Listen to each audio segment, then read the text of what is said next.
and building teams, high-performing teams. He has his own business. He ran an acceleration program for an accelerator. Now he's taking after the Google business in emerging markets. Please welcome Gennady Niselman. Gennady, it's all yours. You're welcome. High five. Yeah. How are you guys? Fine? Work? All good? Yes, these are a few places here, so if you can sit down in the first row, it will be more entertaining. There will be no splashing of water, I promise.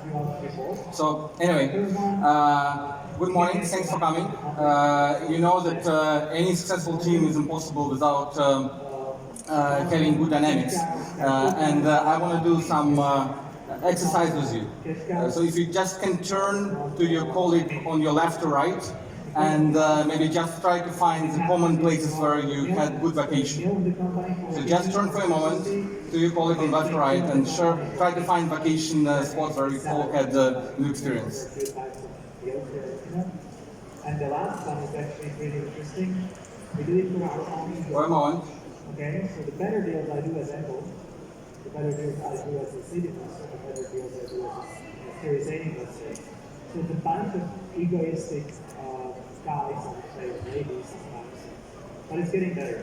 Okay, we run. Okay, let's be back here. It's called the Karma VC. And these guys kind of disclosing who are you good? disclosing all the. Did you find any good commonalities between each other? They don't give you anything about that. Any good match? Anyone going on holidays together? Anyway, so whether a people person or anti-person, introvert or extrovert, it's really hard to avoid working with people. And people sometimes means problems. It means that people have different dynamics. It means that sometimes you have to deal with different consequences. And oftentimes people have very different backgrounds. That's why I really like the presentation from American author Sarah Cooper. And she asked a question. So let's imagine your colleagues were having some pet peeves of famous rap artists. So let's imagine they have matched up with rap. For example, this one, 2 Cents. So someone who is always providing consulting opinions about something that he or she wasn't asked for. Or this one, notorious WFH. So the person who is never in the office, we all know them, we all have them, and we know who we are, and probably, no, they are not here.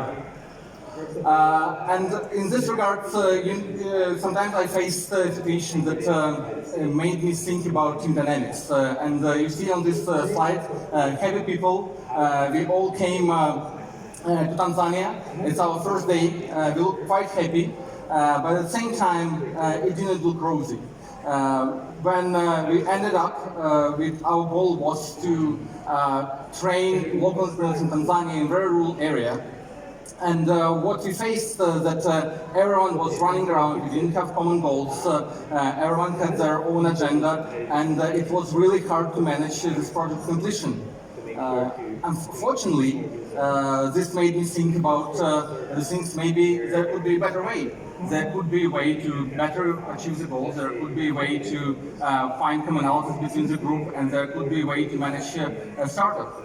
In many regards, each startup has people from different backgrounds, and this is very similar to what we face there. I will try to bring as much as possible in a short period of time that I have best practices that I use in my work, and you can probably use them as well.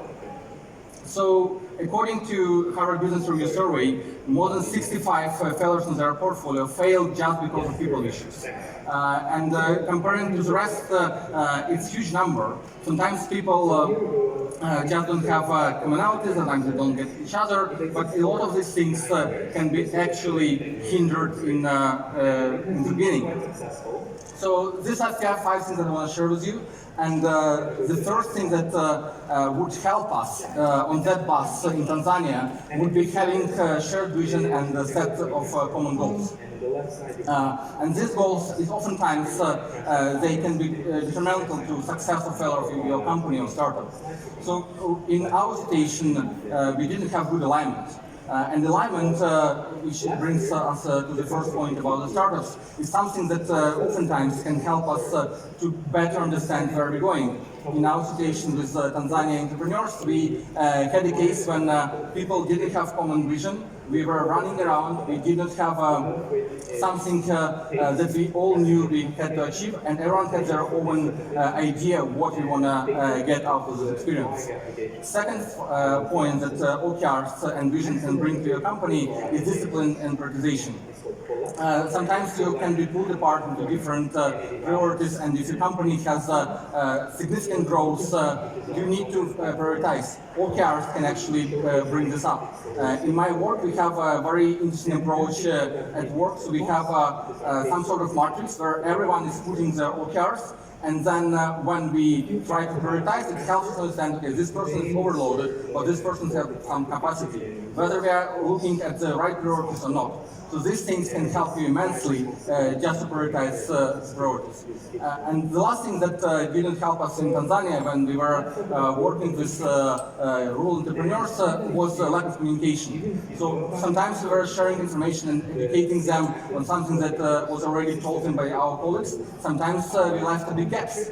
So communication also can be achieved with a good OKRs and good vision that team is all committed to and all united around. This is one example of good and slightly better OKR. And just looking at it, you probably can see which one will be likely to achieve it. I'm going to share a few things that you need to avoid when you write in OKRs, and I think there are some pitfalls that can be easily avoided if you follow them. The first one is communicating stretch goals. So where I work now at Google, we oftentimes have goals that just on the fringe of what is possible. So imagine that your team is trying to achieve significant growth, your team is trying to raise money, and this is where you can probably put some ambitious goals. These goals also help you to attract the best people, because the best people, they're usually motivated by some ambitious goals, by some ambitious companies, and by some ambitious teams. Another part with regards to stretch goals, they also help you to have less competition, because